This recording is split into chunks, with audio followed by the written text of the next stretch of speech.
dari Benedetta dan juga Hellcard. Apalagi Hellcard juga punya satu dash tuh. Queenie bengongin apa tadi ya? Nah. Dia kayaknya lagi menatap deh itu Queen-nya lagi di mana gitu kan. Atau enggak kayak kita mau ngeband apa nih gitu. Kalau pro player biasanya gitu be. Kalau lagi main pick beda. Kalau gua mah bengongnya ngeliatin teman-temannya nge-pick apa gitu. Kan mainnya sama publik solo. Beda. Lihat tuh digendong lagi tuh. Aduh. Gitu. Ternyata popol pupa yang diambil. Enggak ya. Boleh. Kasih omain Queenie ya. Iya benar. Taruh ikut. Boleh. Chang'e dan Veil, satu hero yang bisa memberikan impact CC atau crowd control, dan ini areanya juga sangat luar biasa lebar. Ditambah dengan kehadiran dari teman-teman Geek Ladies yang memang mereka akan sangat depending sekali dengan kehadiran Estes. Namun Brody Estes old combo, this is my tempo. Oke, ini emang Brody Estes ini merupakan satu buah natural combo yang sangat menarik menurutku. Karena seperti yang kita tahu bahwa Brody tidak terlalu butuh itemization ke arah attack.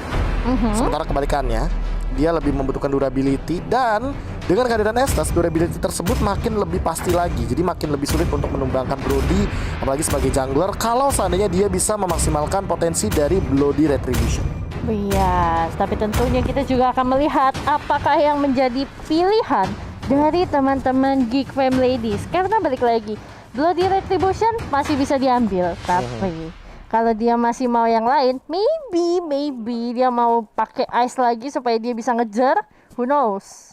Apalagi di sana kalau mereka pengennya ngincer ke arah maybe Chang'e atau Veil yang sebenarnya cukup squishy dari teman-teman RRQ Mika. So kita bakal langsung menuju ke Land of Dawn untuk di game yang pertama sesaat lagi, karena balik lagi ya untuk di game kali ini untuk menentukan juga nasib dari RRQ Mika. Apakah dengan roster baru mereka ini mereka akan bisa memberikan kejutan lagi, karena kemarin mereka baru saja memberikan kejutan dengan sangat luar biasa. Gyogoy yang akan mengisi di bagian mid lane nanti akan ketemu sama seorang Baby Shrinks. Baby Shrinks. Itu kayak C ya? Iya, kayak C, kayak S ya. Iya.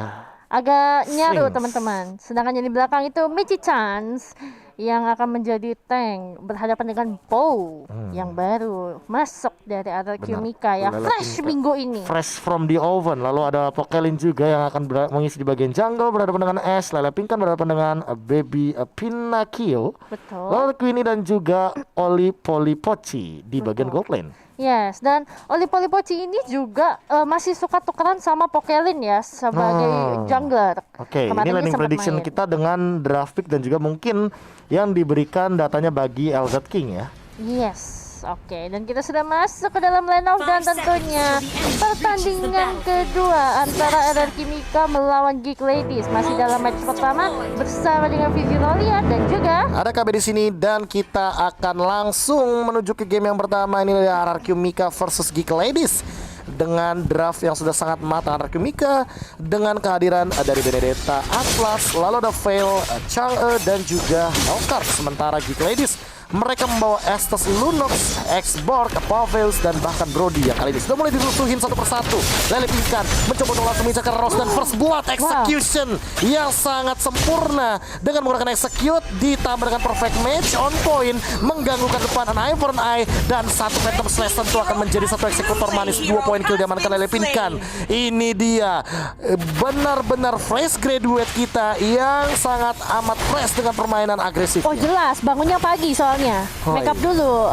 Langsung mendapatkan 2 poin kill, 2-1 pertukaran trading yang matang bagi Lele Pinkan. Betul. Wah, dia benar-benar berani sih untuk masuk trading nyawanya sama Oli Polipochi sebagai jungler yang menurut dia ya udah nggak apa-apa, worth it gitu loh kalau gue tukar nyawa sama dia, karena gue yang penting Brody-nya nggak jadi. Wah, Queenie bahkan nge-freeze lane loh. Dia benar-benar membaying time sebagai gold laner. Ini satu metode yang sangat matang untuk melihat siapa yang lebih optimal di bagian gold lane. Dan Ash, dia datang, dia mencoba untuk menghaud ke depan, flick out, tapi masih ada dari seorang Strings. Untungnya tadi nggak kena silence. Betul, kalau dia tadi kena itu wadidaw kacau ya tentunya. Wadidaw kacau, benar. Ini Bahkan lihat Pokelin tidak mendapatkan EXP yang optimal. Dia benar-benar dipok abis-abisan sama Queenie. Dengan menggunakan Chang'e-nya, ini possible banget sih berarti buat Queenie mengamankan Ice Queen One atau bahkan mengamankan satu buah item seperti Glowing One di first itemnya nanti, itemization. Yes, lebih enak Glowing One sih kalau aku biasanya. Cuman balik lagi karena berhadapan dengan Xbox ya, mungkin bisa jadi dengan Ice Queen One duluan supaya dia nggak begitu bisa cepat mengejar. Sementara itu Po sudah mulai terkena geng sedikit, Shrink juga sudah memajukan ke Blast meledak begitu saja. Wind blow yang sangat mengerikan dan bahkan tadi ada wind blade yang on point banget. Turtle juga bisa diamankan dengan instan oleh RRQ Mika tanpa adanya kontes. Dan ini Virgi, Geek Ladies makin dimakan satu persatu. Dan dari semua lini mereka makin diacak-acak. Yes, sementara itu dari arah minimapnya sendiri Lele Pingkan benar-benar jihad gaming ya guys. Dia udah masuk sampai invading sendirian, tapi dia berhasil ngebait juga. Oli-oli pocinya kelihatan, Rosteng juga udah kelihatan, tapi di depan Baby Pinocchio masih mencoba untuk menggeprek ke arah seorang Lele Pingkan. Iya, ini pasifnya bakal keluar sewaktu-waktu ketika Lele Pingkan akan menggunakan dash-nya. Satu fatal yang digunakan tapi masih ada Order Billions. Dan Gyogo juga masih berada di bagian mid lane hanya untuk memberikan sedikit tekanan sehingga rotasi dari Baby Strings itu nggak bisa semena-mena ke arah Queenie. Apalagi Queenie nanti sebagai gold lane ini bakal dengan mudah untuk di ganking. Nih, lihat Po, ya ampun, masih bisa kabur juga dengan Cyclone Eye dan juga perfect match-nya.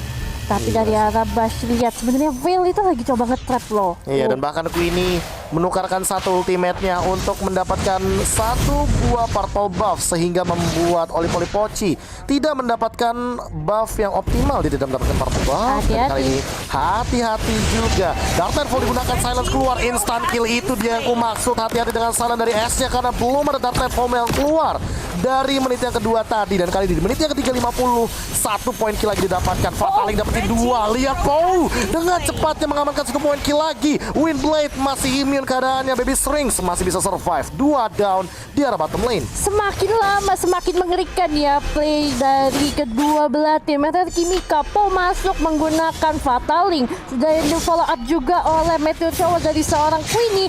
Bagus banget, tapi Baby Shrinks dia tahu ini udah nggak bagus nih. Dan dia langsung kuning, dia langsung brilliant spot dan dia masih bisa selamat.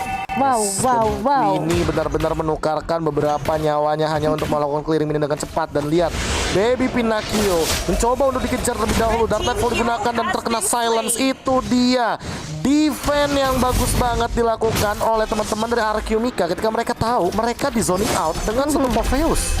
Yes, dan ini teman-teman dari RRQ Mika, mereka udah tahu kalau mereka mau menang harus mainnya pick off dan mereka menjalankan ini dengan baik. Watch out, kena 3 langsung begitu saja, tapi kali ini oleh Poci dihajar ke belakang, heal up dan bahkan ada top final blow langsung dihajar Deadly Poison Stinger, dapetin 2 as, benar-benar mematikan di depan 8-1 untuk RRQ Mika.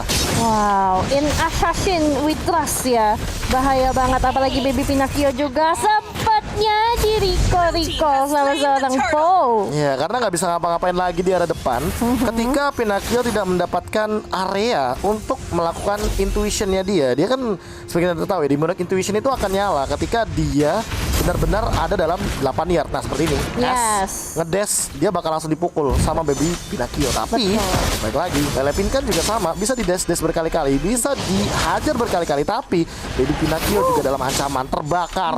Satu buah Windblade dan bahkan satu slashing damage dari Lele Pin kan dapetin 1 poin kill lagi di arah top lane dan plus turret sebagai bonusnya. Yes, dan dia udah kayak ini tinggal pilih aja, gue mau mati sama Lele Pingkan atau sama Ash, dan dia lebih memilih untuk sama Lele Pingkan ketimbang snowballing ke arah Ash yang belum tumbang juga. Ya, tapi Lele Pingkan dapetin 4 poin kill ditambah dengan dia menggunakan satu buah emblem Festival of Blood.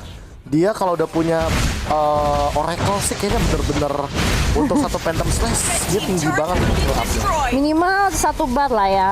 Tapi Fatalingnya connect lagi di follow up langsung sama seorang Ash, hilang. Killing spree double kill bahkan diamankan oleh seorang Ash. Yes, bahkan Lele Pingkan mengobrak-abrik di bagian depan. Baby Strings mencoba untuk meng-defend inner turretnya. Last Insanity digunakan. Dark Nightfall, gelap, Dark Jokes.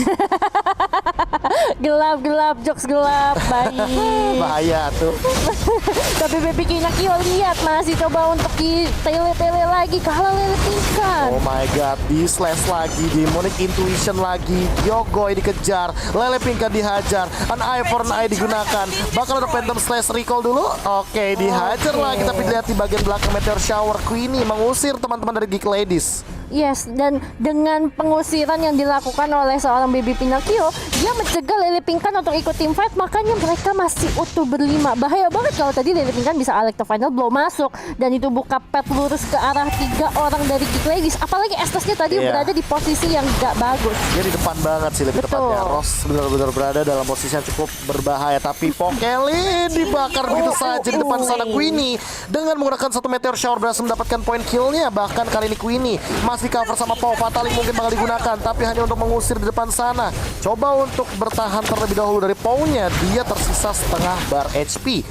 Buat Queenie mungkin akan melakukan blocking damage, tapi lihat Pau-nya hadir lagi. Dark Knight Fatalingnya kena 2, bahkan ada heal up, tapi gak cukup. Oli Polipochi bakal down. Dan bahkan kali ini Lele Pinkan, Phantom Slash, Electro Final Blow-nya mana? An eye for an eye digunakan, tapi masih untuk defend ke arah belakang. Oke, dan karena sekarang udah mulai coba lagi, ada Windblade, Queenie juga masih dicicilin dulu teman-teman dari Geek Ladies. Mereka benar-benar posisinya dikandangin sih, gak dikasih keluar lebih dari inner turret. Gila. Jungle bahkan dikuasai sama Queenie karena dia punya meteor shower. Dan lihat itemization-nya, dia udah punya satu buah jatuh talisman, dia udah punya Squin One, Radiant Armor udah dimiliki sama Ross. Tapi ingat ada burst damage dan Oli Polipochi down lagi untuk ke-6 kalinya. Pau bakal dikejar, satu buah perfect match defensif. Lihat Lele Pinkan mencoba untuk mengobrak-abrik di depan, dan eye for an eye digunakan, masih bisa survive. This is why I lebih prefer ada satu hero yang tebel untuk di depan. Electro Final Blow digunakan Dark Knight Fall. Bahkan ada Atlas juga, Fataling dapetin 2. Lele Pinkan down, tapi dilihat instant kill, Windblade, dan bahkan double kill dari seorang S dengan menggunakan Deadly Poison Stinger-nya di arah depan. Satu tukar 2, Lele Pinkan all in. Tapi teman-teman RRQ Mika juga tidak akan membiarkan Lele Pinkan down tanpa ada trading kill yang matang. Betul sekali, Queenie Meteor Shower dibandingin aja, tapi gak apa-apa, masih ada kupu-kupu guys, masih. Timingnya Queenie benar-benar presence-nya, dia memberikan tekanan yang sangat luar biasa. Dia punya jenis one, makanya burst damage-nya bakal lebih tinggi lagi. Queenie benar-benar memanfaatkan dia masih punya satu Star Shock, sehingga memberhentikan pergerakan dari seorang Strings yang memang dia sudah selesai dengan menggunakan Order of Brilliance-nya. Betul, dan itu benar-benar mikro yang bagus banget ya. Dia tahu nih timingnya Lunox, kalau dia lagi Brilliance, Order of Brilliance, paling tunggu 2-3 detik, ketika dia udah bakalan spawn langsung aja Star Shock-nya keluar, dan pas banget. Lord udah mulai diinisiasi juga sama teman-teman RRQ Mika. Harusnya bakal gratis, coba untuk dicegat dulu, tapi di atas deh. Iya, langsung saja ada sedikit pergerakan di depan sana. Windblow dapetin 2, Pau mengincar ke arah mana. Langsung saat ini digunakan, Fataling mungkin bakal kena 2, dan heal up Purify digunakan dan bahkan hilang. Lagi-lagi oleh Polipochi down. Ross juga down, padahal dia udah punya Radiant Armor, tapi dia punya Purify lagi. 7 kali tumbang, 6 kali tumbang untuk Estes dan juga dari seorang Brodinya. Tapi nggak berhenti sampai situ. RRQ Mika benar-benar memberikan tekanan, masih di lini depan sana. Ini Inhibitor turret secepat mungkin ingin diamankan, dan ketika dan eye for eye bakal coba untuk digunakan secara defensif dan bahkan ngebait ke depan sana. Pinocchio memporak-porandakan lini depannya, dan bahkan kali ini S yang bakal jadi incaran selanjutnya. Queenie masih dalam ancaman dan masih bisa coba untuk bertahan terlebih dahulu, tapi Pinocchio nggak punya mana lagi. Electro Final Blow lagi digunakan ke arah belakang, bahkan coba untuk bertahan terlebih dahulu. Masih ada top 4 memori, tapi ternyata teman-teman dari Geek Ladies pun masih bersikeras untuk mendapatkan high ground defense mereka. Yes, Lordnya udah mulai masuk lagi ke arah tengah tentunya. Gyogoi udah mulai mengeluarkan, tapi Pau udah bakalan masuk. Fataling kena 2 orang. Langsung keluar lagi. Dark Knight Fall digunakan oleh Polipochi down untuk ke-7 kali ke-8, bahkan kali Meteor Shower Queenie di depan sana. Langsung ada kayak saltasi saat ini digunakan, tapi Queenie down. 1-1. Oke, posisi dari teman-teman Geek Ladies, mereka masih bisa melakukan defensif, tapi big wave di arah top lane itu sudah harus secepatnya di clearing sih. Aku ngerti posisi dari teman-teman Geek Ladies, mereka pengennya Pinocchio itu untuk ada di depan supaya teman-teman dari RRQ Mika bisa fokus hajarin Pinocchio, dan Oli Polipochi di belakang itu hopingnya adalah bisa free hit. Sayangnya teman-teman RRQ Mika gak mau kemakan sama bait dari seorang baby Pinocchio gitu. Iya, dia baitnya. Dan inilah dia bagaimana replay by Monoform yang bisa kita lihat. Pow again and again. Dia bikin momen, dia yang bikin momen, dia momennya sebenarnya. Yes. Karena Pow itu jagonya hero-hero momen. Kufra, Atlas, Akai itu. Nah, makanya aku nggak kaget sih ketika pertama kali dia di announce. Aku lihat postingannya sih dia bahkan ngetim sama cowok ya. Makanya ini yang membuat dia berbekalkan pengalaman yang sangat luar biasa. Tapi Pow satu lagi, ingat dia belum ada flicker untuk 25 detik sekarang. Apakah dia akan memanfaatkan perfect match-nya secara paksa? Dia akan menggunakan Fataling juga. Tapi ingat, Ross dia punya Purify. Ross masih punya Purify. Ketika dia Purify, dia bisa langsung menggunakan ultimate-nya dan itu bisa membantu teman-temannya sustain. Tapi balik lagi KB, dengan selisih network yang cukup jauh, 12.000. Iya, ini dia sih. Cukup Perbedaan sulit. network yang sangat amat terlihat dan bahkan Lelepinkan coba untuk menghajar ke arah depan sana. Kemudian Fataling connect lagi, kali ini langsung ada Light of Final Blow ke arah belakang dan Tevo mungkin bakal digunakan silence yang mengincar ke arah belakang dan Immortalnya bakal hilang begitu saja. Pokelin down, Ross juga down. Lihat di bed begitu saja Pinocchio dikeluarkan dari kandangnya. Langsung ada flick out kali ini defensif dan bahkan mencoba untuk bertahan terlebih dahulu. S yang bakal dikejar, tapi kali ini lihat Baby Pinocchio mengincar ke arah Lelepinkan dan Lelepinkan langsung menggunakan execute-nya dengan sangat mantap. Fataling yang kedua mengeluarkan ke arah tembok dan that's a wipe out untuk RRQ Mika dengan hanya menukarkan Pow. Game pertama 25-4 untuk RRQ Mika. Wow. Berbahaya sekali Pow ya. Berarti mereka benar-benar sudah terlihat solid ya. Sudah mulai gila.